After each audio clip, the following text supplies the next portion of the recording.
Well, Phil Donahue has died, and I have such memories of watching the Phil Donahue show and how that television show transformed talk shows. And I don't know, he did something no one else had done before. He turned the mic on the audience because he found that the audience sometimes had better questions than he did. So welcome, this is Lydia with the Feng Shui and Bazi Chinese Astrology channel. On this channel, I often like to read the charts of famous people because I think it helps us to better understand our own charts and our own lives. If this is something that speaks to you, sparks an interest, please subscribe, hit the bell so you don't miss a single video, and welcome your comments. Please keep them kind and positive as we transform our own world, hopefully, into one that is more kind and positive. And I also pulled Marlo Thomas's Bazi Astrology because these two were married for many decades and just such amazing people doing amazing good in our world. Thank you for that. Thank you for that. Really and truly. You know, I sometimes think in the world of celebrity, if you think of the Kardashians or another big family, what a platform that would be for doing humanitarian good. Good for the environment, good for underserved communities.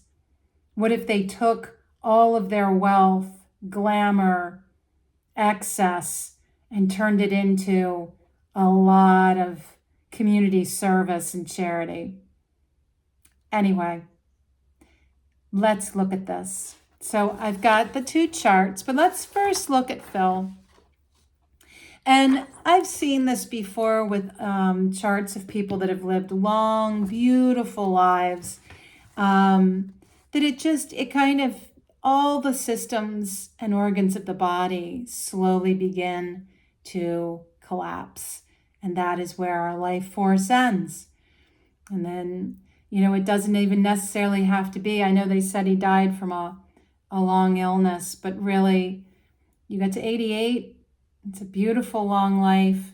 And as sad as it is for your loved ones to see you leave this earthly plane, we get to look at your chart and celebrate all that you have been. So here we have Phil Donahue, born December 21st, 1935 at 11:25 in the morning. All my scribbles and notes.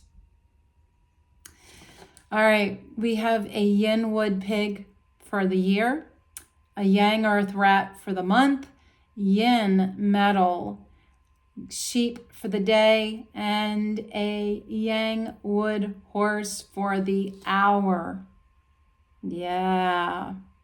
And it's interesting because when I think of people born on the day of the sheep, I think of people who are very talented, can be very creative people, and they're people who can be real humanitarians as far as wanting to bring peace into this world. And I think that was definitely something that was a talent of his, that Phil was a really great communicator and someone dedicated to helping others. And, in yoga, we call this karma yoga. And karma yoga is where it's selfless service. You're doing simply for the sake of doing good. You're not doing it to get awards. You're not doing it for any other purpose than you genuinely want to help. And yeah, some people do wind up getting awards. And yeah, some people do wind up getting recognized and earning money and all of that. But when you drill it down to what is your motivation to do what you do, that's where we find that. And so as we go through his chart, and we're seeing someone born on the day of a sheep and the hour of a horse, and that yang wood horse, that wood feeding his horse, beautiful line up there, shows somebody with great conviction, energy, passion, drive, impulsivity, heated. There were some of those episodes of his show that got very heated, quite dramatic.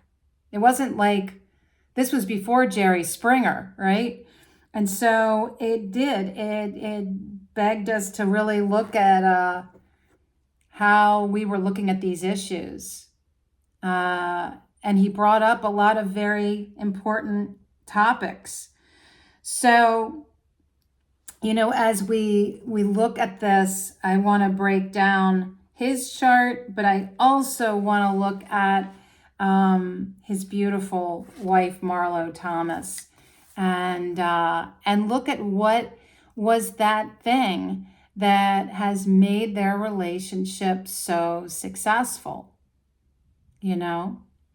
And so as I am piecing together the last bits, and it's funny because it's like people have asked me before, what are my resources? And even some of the books that I've used over the years that are now completely falling apart, I still love them better than the new revised version, just for me.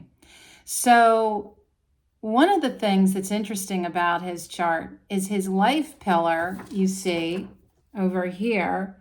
This is interesting because this is also his first luck cycle, right? Which means that right from the very beginning of little Phil's life, he was actualizing his life from the very beginning, ages 4 to 13. Challenges, people being critical and harsh, even possibly bullying him. And that challenge as a child of people being demanding and critical and hard on you, there's two ways you go with that, right? You either buckle and you become somebody who is a victim, who has been weakened, who loses self-esteem, who cowers in their life as a result of a childhood like that. Or those people that challenged you the most are the ones that make you want to prove them wrong. I used to say that to my daughter when she would go to school, prove them wrong, because everybody seemed to be up against her, including her teachers. Anyway, and his life has been an act of rebellion. He's someone that uses his smarts, his intellect, his gut instinct, his intuitive side to activate radical change. This is signature to his life. He is a rebellion. And what an awesome thing to rebel in the name of a good cause, right? To shake things up and wake people up. And tucked into that pig is yang wood. And the yang wood speaks of his ability to prosper, his ability to be successful in life. And it shows that as his biggest, most important relationship is Marlo. They never had children. I don't know all of that, but she is his number one, always has been. And the beautiful piece to this, we have these soul contracts, we come in to have these experiences. And even from the age of a little boy, that seed was planted of this marriage to come. And that is like an amazing thing. As a little boy, we see this rebellious, rambunctious kid, but this was a kid that also was successful.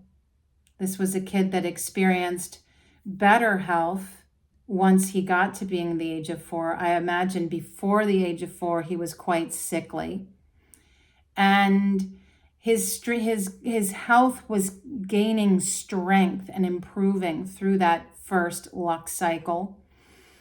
And it shows that his family may have moved. There's some shifting with his home life. There's movement, a lot of movement and action. And then we kind of skip ahead. The Phil Donahue show. I didn't know this began in 1967. No way, I thought. Thought for sure that was in the mid-70s, like 10 years later. But that was probably because I was a kid.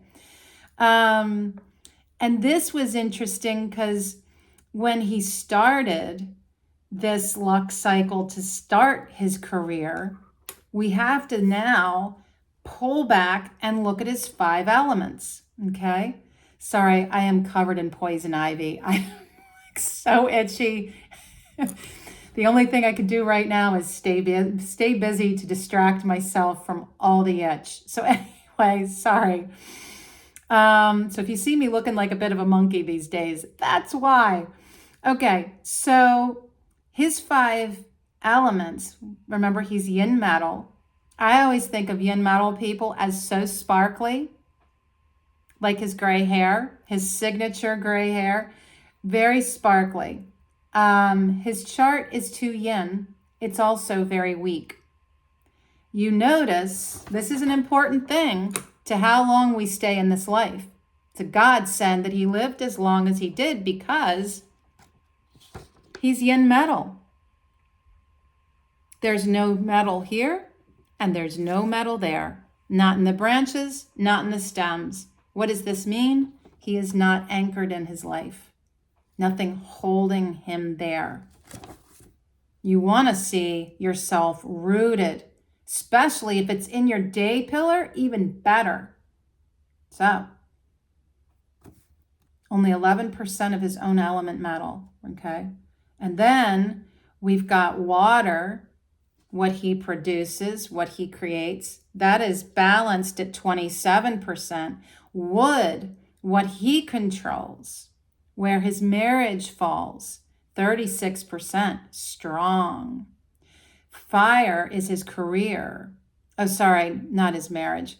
Wood is his like money, things he manifests, things he controls. And then we have fire. No, that is his, sorry. It is his wife is sitting there. Fire is his career, and that's 8%, which is also weak. Earth, which is what nourishes him, is at 20%, which is balanced. So overall, there is more output than input. So what he really needs to see is this chart really needs fire, yang fire, and a little wood to nourish it along. But that's about it. And his own metal element is helpful as well. So those are the things we want to look for as we go into the luck cycles. Can we find those needed elements for balance? Especially given the fact that fire is really what fuels his career. And yet, that first luck cycle in which his career began was a yin wood rooster. Now the rooster is yin metal, which directly is him. And so it was very much highlighting him standing into his own life stage, if you will. Here I am. I'm Phil Donahue. I feel confident and good about myself, and I am headed out into the world.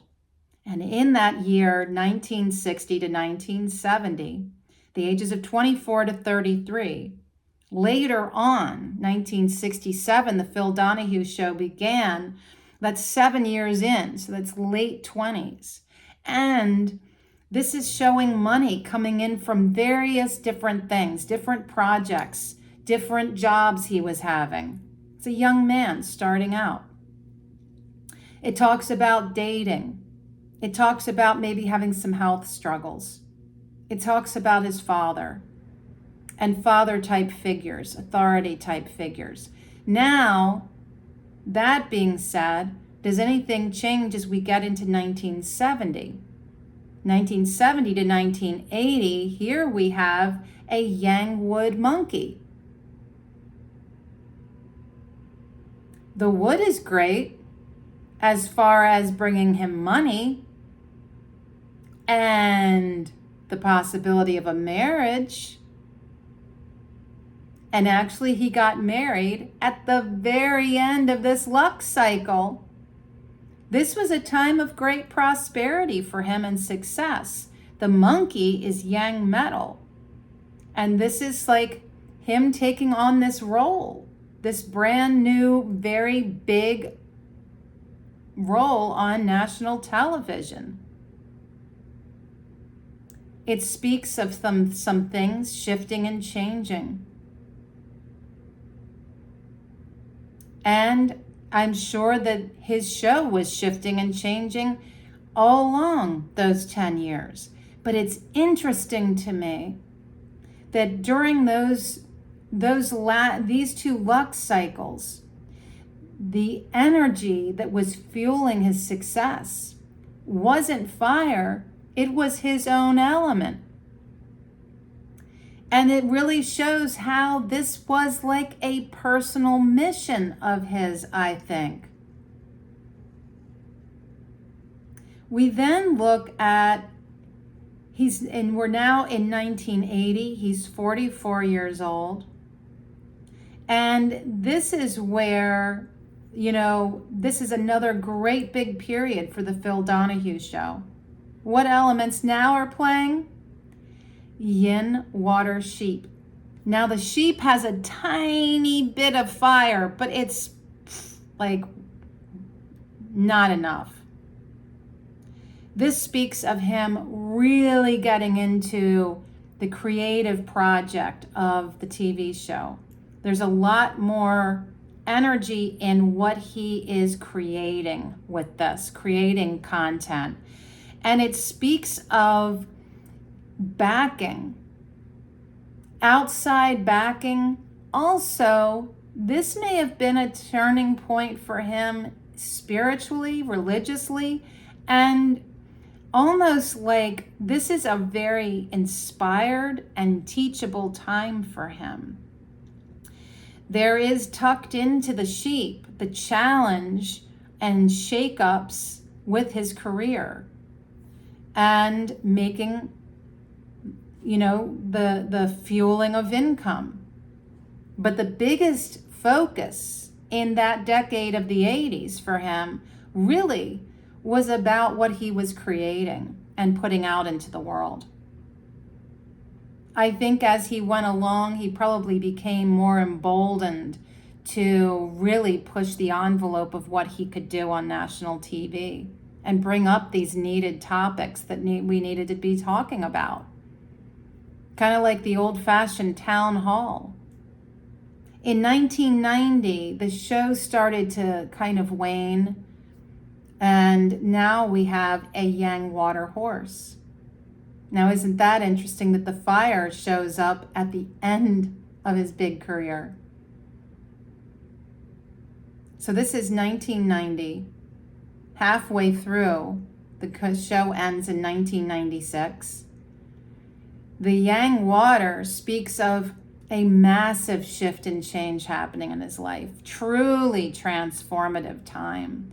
And it speaks of, along with that change, massive shakeups and changes in his career, all of which happened.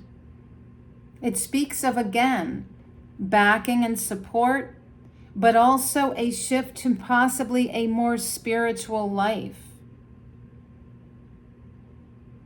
Now we come to his current luck cycle.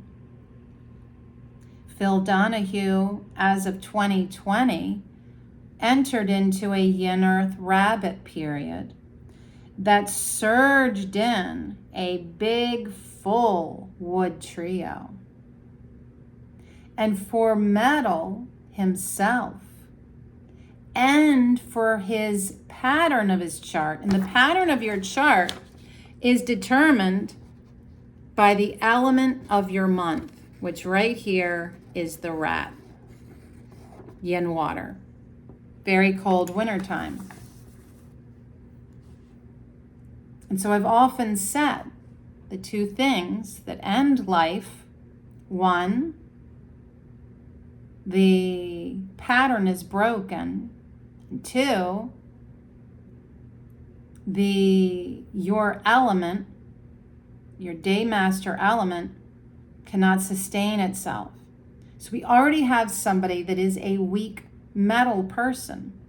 Wood completely challenges that because wood is cut by metal. And even though metal controls wood, in a situation like this where it is a full wood trio, it's like you're asking a blade, a little box opening, blade to cut through a mighty oak, a big oak tree. And you're just whittling away, and it's exhausted you, completely exhausted you. All that wood also is draining and exhausting the water because the water is having to feed all of that wood.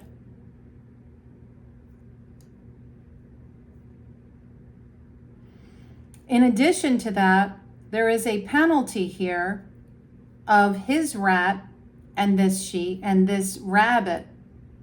Speaking of strange, weird relationships. And I don't know what his mental state was at the end of his life. But this period of his life has been very spiritual.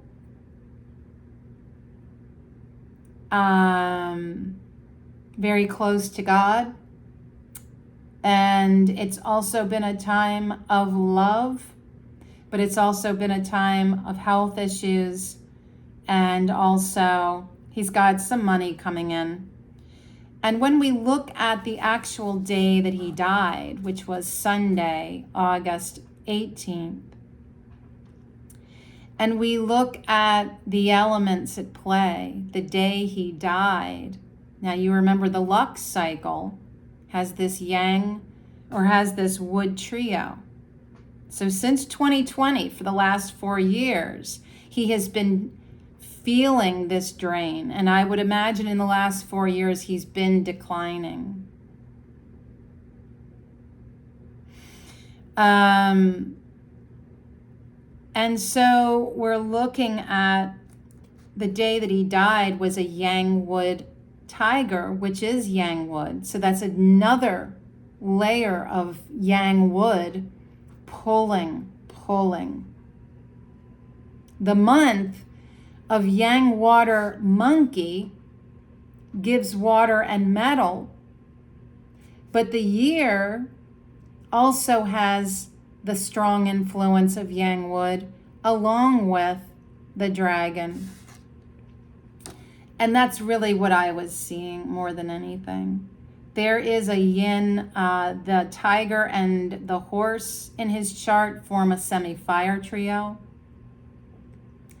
The monkey of the month, this month, along with his rat, forms a semi-water trio.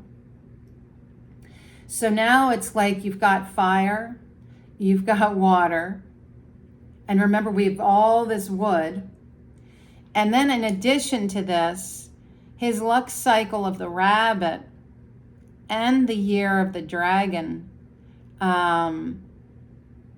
brings a harm to the wood, but the wood is too strong for that to even qualify. And then we have the monkey of this month and the pig of his year harming metal. And so when you look at that, it's like those final pieces that make it so that the life force simply cannot sustain itself. And I would imagine that as soon as August began, that was kind of the last piece, and he began to decline greatly. Overall, I would say that it seems like a beautiful life, long lived. It just could not sustain itself. And the other thing I wanted to mention is his beautiful wife. So I wanted to just take a quick peek for you at what their marriage, what are they looking for with each other with this. So yeah. And also just to say that, you've got to appreciate somebody that is, I feel like I've covered several people here lately that are real rebel rousers, people that really push the envelope. And I think that's so important. It is so important that we have people in our world that demand us to look at things with fresh eyes, to take off the glasses that show you the lens that you're looking through to look through someone else's, and to imagine the possibilities of what life can be when we take a radical leap and do something different. Now,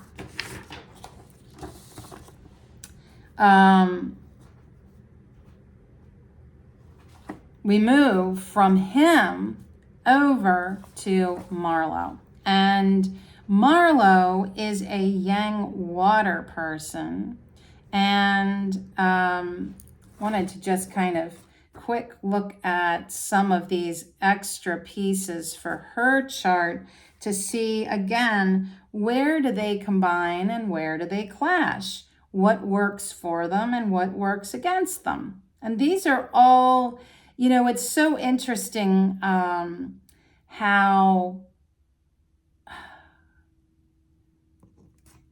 so this is kind of one of the things that I was seeing is she also is too yin in her chart. Her chart is actually too cold and damp. It is interesting to me that I don't have a birth time for her. I just remembered that. I do not have a birth time for her. So I need to get rid of those pieces of information. Okay, so this is her chart. Marlo Thomas, because we got to black out the hour because we don't have it. All right. And so we can see that she's born on the day of a rat, the hour of a pig, or the month of a pig, and the year of an ox. And this is the thing with her. She's born November 21st, 1937. We're just looking really at their marriage. Now, she is really yang water rat woman.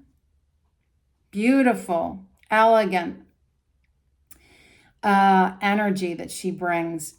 She's looking for a partner. She's looking for a best friend.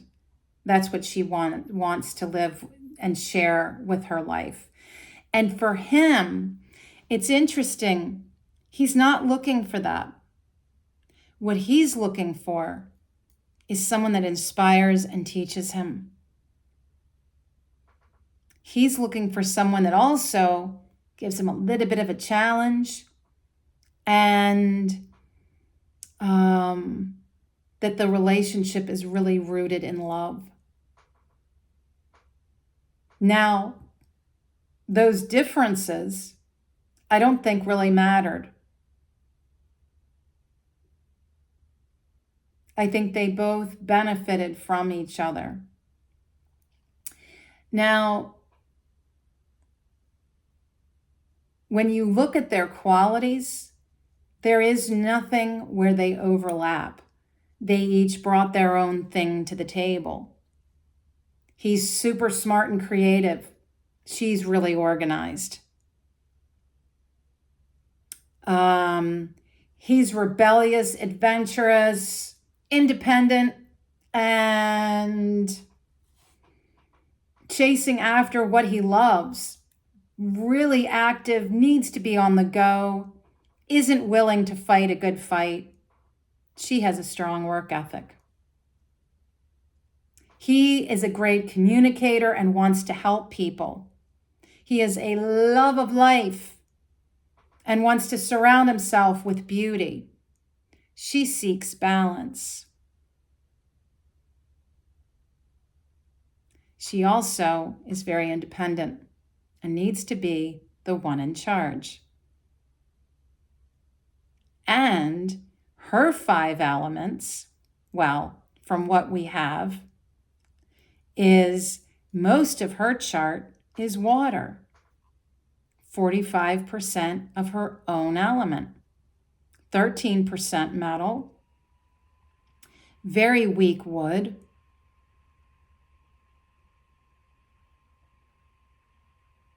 Fire and earth are also weak. So most of her energy is wrapped up in water. And that water being 45% is like, wow, that's the element that is his output.